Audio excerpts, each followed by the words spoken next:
నమస్తే, welcome to సంధ్యా సమయం news. నేను తరంగిణి. ముందుగా బులెటిన్లో హెడ్లైన్స్ చూద్దాం.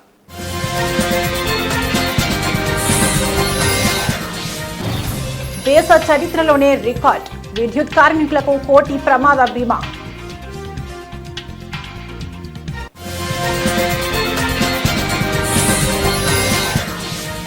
తెలంగాణలో ఉప ఎన్నికలు ఖాయం, కేటీఆర్ కీలక వ్యాఖ్యలు.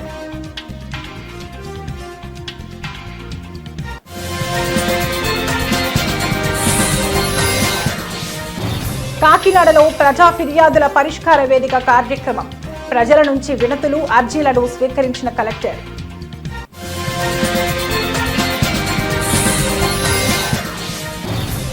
టీడీపీ నేతలపై వైసీపీ నేతలు ఫైర్. గోవర్ధన్ రెడ్డిపై అక్రమ కేసు నమోదు చేశారని ఆరోపణలు.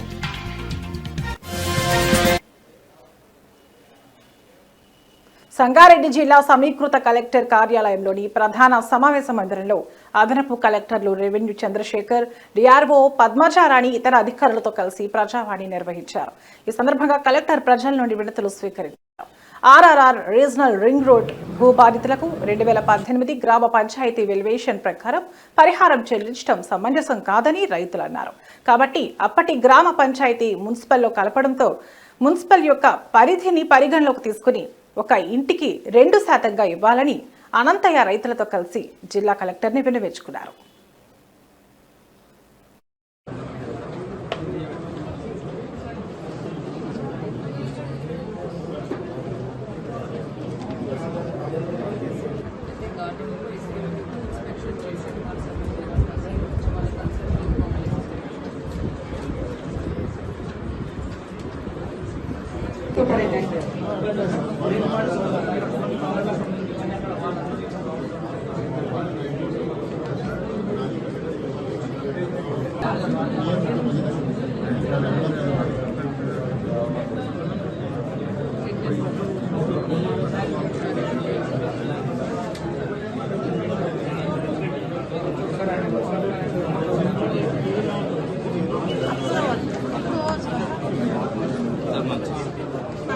రెండు వైపులా కంఫర్ట్ కలవాలి.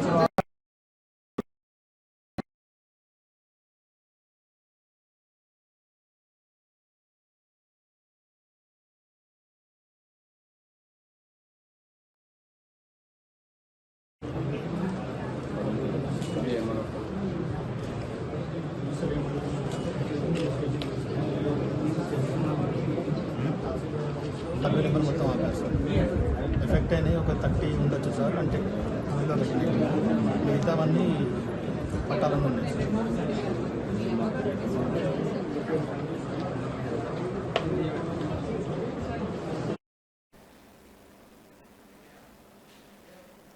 కాంగ్రెస్ ఎంపీ గడ్డం వంశీ కాళేశ్వరం సరస్వతి పుష్కరాల సందర్భంగా నదిలో పుణ్యస్నానం ఆచరించారు. అనంతరం ఆయన మీడియాతో మాట్లాడుతూ తనకు కాళేశ్వరం పుష్కరాలకు తనకు ఆహ్వానం ఇవ్వకపోవడంపై స్పందించారు. ఈ సందర్భంగా ఎంపీ మాట్లాడుతూ ప్రభుత్వం ప్రతిష్టాత్మకంగా నిర్వహిస్తున్న సరస్వతి పుష్కరాలకు నన్ను ఆహ్వానించకపోవడం చెప్పుకొచ్చారు. ఈ ఘటనతో కొందరు నాయకులు కులాల పరంగా ఏ విధంగా ప్రవర్తిస్తారో తెలుసుకున్నానని అన్నారు. అలాగే తాను డబ్బు కంటే కులమే గొప్పదని నేర్చుకున్నానని, రాజ్యాంగం ప్రకారం కులాలకు సంబంధం లేకుండా మనుషులు దేవస్థానాలను వెళ్లొచ్చని మరోసారి గుర్తు చేస్తున్నానని ఈ సందర్భంగా ఎంపీ గడ్డం వంశీ చెప్పుకొచ్చారు. ఒకటి కులం అని చెప్పి ఈ సందర్భంగా నేను అందరికీ తెలియజేస్తున్నాను. ఇది నేను నేర్చుకున్నాను. ఎందుకంటే కులం బట్టి ఎట్లా ప్రవర్తిస్తున్నారు అందరని చెప్పి ఈరోజు మనకు తెలుస్తుంది. అందుకనే ఈరోజు చాలా ముఖ్యము. మన రాజ్యాంగంలో article 14 equality to everybody, article 15B and article 17 untouchability against, ఇంకా రిలీజియస్ ప్లేసెస్ లో అందరికీ హక్కులు ఉన్నాయని చెప్పి ఈ సందర్భంగా మళ్ళొకసారి గుర్తు చేస్తూ ఈ పుష్కరాలకు వచ్చిన ప్రతి ఒక్కరికి మంచిగా వాళ్ళు భక్తులు క్షేమంగా వచ్చి వెళ్లాలని చెప్పి కోరుకుంటూ ముగిస్తాను. ధన్యవాదాలు.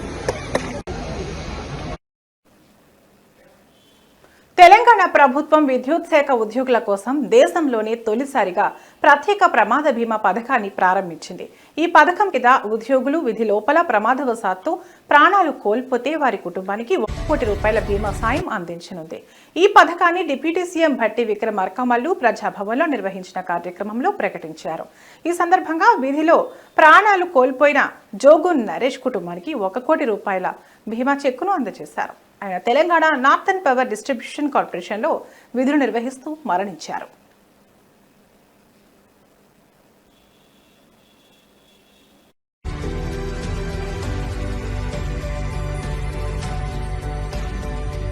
బహుశా దేశ చరిత్రలోనే విద్యుత్ శాఖల్లో పనిచేసేటువంటి కార్మికుల భద్రత కోసం మొట్టమొదటిసారి ఇంత పెద్ద ఎత్తున గతంలో జీవిత బీమాలు ఉన్నప్పటికీ కూడా 5 లక్షల వరకు ఉండేది.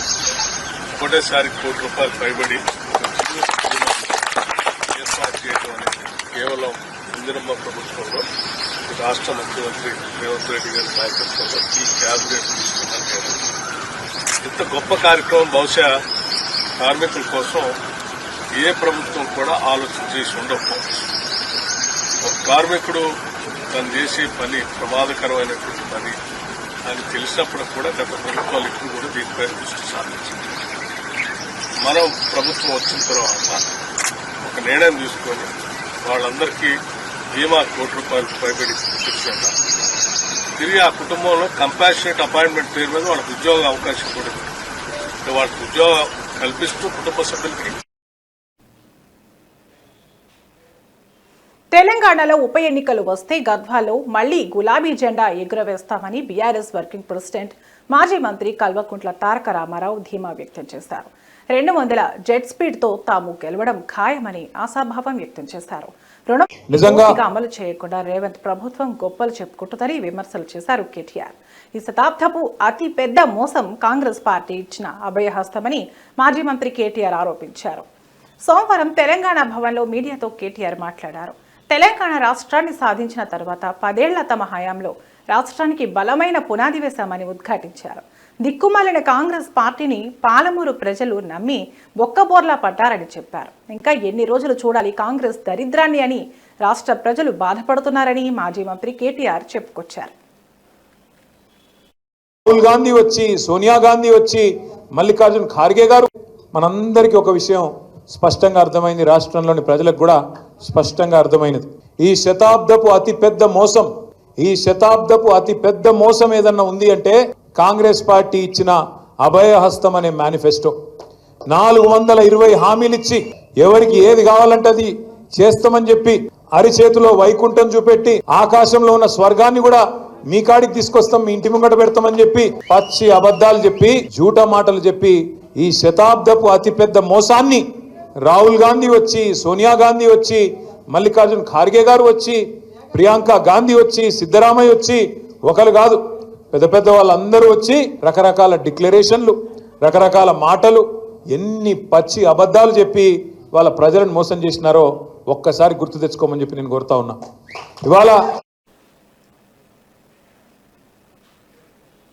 కాంట్రాక్ట్ అసిస్టెంట్ అధ్యాపకులు కాకినాడ జేఎన్టీయూకే ప్రిన్సిపల్ ఛాంబర్ను ముట్టడించారు. కాకినాడ జిల్లా జేఎన్టీయూకేలో గత 20 సంవత్సరాలుగా పనిచేస్తున్న కాంట్రాక్ట్ అధ్యాపకులను తొలగించే ప్రయత్నం చేస్తారని కాంట్రాక్ట్ అధ్యాపకులు సుందర్ కుమార్ ఆరోపించారు. యూనివర్సిటీ ఆవరణలో అంబేద్కర్ విగ్రహం వద్ద కాంట్రాక్ట్ అధ్యాపకులు ఆందోళన చేపట్టారు. అనంతరం జేఎన్టీయూ ప్రిన్సిపల్ కార్యాలయంలో జరుగుతున్న ఇంటర్వ్యూలను అడ్డుకున్నారు. కాంట్రాక్ట్ అధ్యాపకులు ప్రిన్సిపల్ కార్యాలయాన్ని ముట్టలు వేయడంతో ఉద్రిక్తత వాతావరణం నెలకొంది.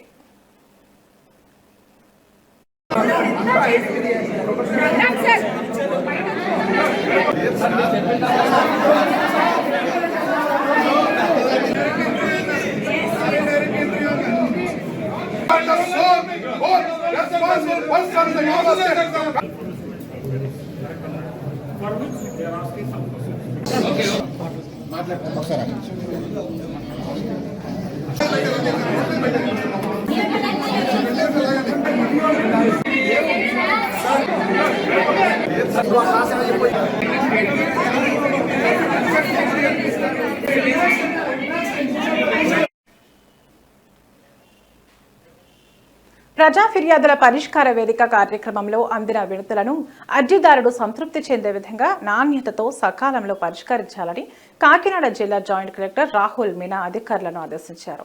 ప్రజా సమస్యల పరిష్కారం నిమిత్తం ప్రతిష్టాత్మకంగా ప్రతి సోమవారం నిర్వహిస్తున్న ఫిర్యాదుల పరిష్కార కార్యక్రమం కాకినాడ జిల్లా కలెక్టరేట్ వివేకానంద హాల్లో జరిగింది. ఈ కార్యక్రమానికి జిల్లా జాయింట్ కలెక్టర్ రాహుల్ మీనా, జిల్లా రెవెన్యూ అధికారి జె వెంకట్రావు, కాకినాడ జిల్లా నలుమూలల నుంచి వచ్చిన ప్రజల నుంచి వినతులు, అర్జీలను స్వీకరించారు. ఈ అర్జీలను ఆయా శాఖల అధికారులకు సూచిస్తూ వాటిపై సత్వరం సమగ్రమైన సంతృప్తికరమైన పరిష్కారాలు అందించాలని అధికారులను ఆదేశించారు.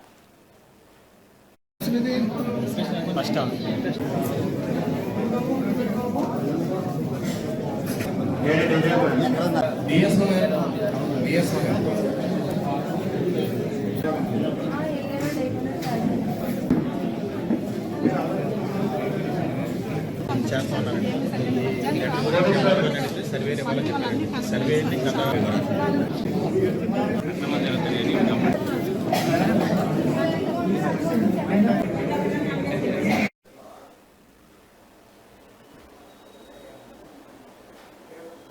అక్రమ కేసుల విషయాల్లో టీడీపీ నేతలు తగిన మూల్యం చెల్లించుకోక తప్పదని పర్వతిరెడ్డి చంద్రశేఖర్ రెడ్డి ఆగ్రహం వ్యక్తం చేశారు. అబద్ధపు స్టేట్మెంట్ ఆధారంగా మైనింగ్ విషయంలో పోలీసులు గోవర్ధన్ రెడ్డిపై అక్రమ కేసు నమోదు చేశారని అన్నారు. ఇదే మైనింగ్ విషయంలో వైఎస్ఆర్సీపీ ప్రభుత్వంలో ఆరోపణలు వస్తే వైఎస్ జగన్మోహన్ రెడ్డి ఆదేశాల మేరకు అధికారులు విచారణ జరిపి అలాంటిదేమీ లేదని తేల్చారని అన్నారు. అయితే ఈ రోజు కాకాని గోవర్ధన్ రెడ్డిని అరెస్ట్ చేసిన పోలీసులు వారిని ఎక్కడ అరెస్టు చేశారు, ఎప్పుడు తీసుకువచ్చారన్న కనీస సమాచారాన్ని ఇప్పటి వరకు ప్రజలకు కానీ మీడియాకి కానీ తెలియజేయకపోవడం చట్టవిరుద్ధమన్నారు. ప్రస్తుతం మన మాజీ మంత్రి, ప్రస్తుత వైఎస్ఆర్ కాంగ్రెస్ పార్టీ నెల్లూరు అధ్యక్షులు కాకాని గోవర్ధన్ రెడ్డి గారిని కూడా అక్రమ కేసులు పెట్టి, ఒక తప్పుడు కేసులు పెట్టి అతన్ని కూడా అరెస్ట్ చేయడం దారుణం కూడా. ఈరోజు దాన్ని అంతా కూడా ముక్త కంఠంతో కూడా ఖండిస్తున్నాం. ప్రజాస్వామ్యంలో ఎప్పుడు కానీ ఇటువంటి దానికి తావు కూడా ఉండకూడదు. ఈ కూటమి ప్రభుత్వం కేవలం కక్ష సాధింపులతోనే ముందుకు పోతాం తప్ప వారు ఇచ్చిన హామీలు అమలుపరచాలని చెప్పేసి అవి మాత్రం ఎక్కడిగానే ఆలోచన కూడా చేయలేదు. పూర్తిగా కూడా వైఫల్యం చెందింది. ఏదేమైనా ఇటువంటి అక్రమ కేసులు ఎన్ని బదాయించినా కూడా, మరీ ముఖ్యంగా కూడా వైఎస్ఆర్ కాంగ్రెస్ పార్టీ నాయకులు కావచ్చు, వారి ఎంపీలైనా, ఎమ్మెల్యేలైనా, మాజీ మంత్రులైనా, మాజీ ఎమ్మెల్యేలైనా, తుదకు అధికారులని రిటైర్డ్. ఇవి ఇప్పటివరకున్న బులెటిన్ అప్డేట్స్. మరిన్ని అప్డేట్స్తో మళ్ళీ కలుద్దాం. నమస్తే.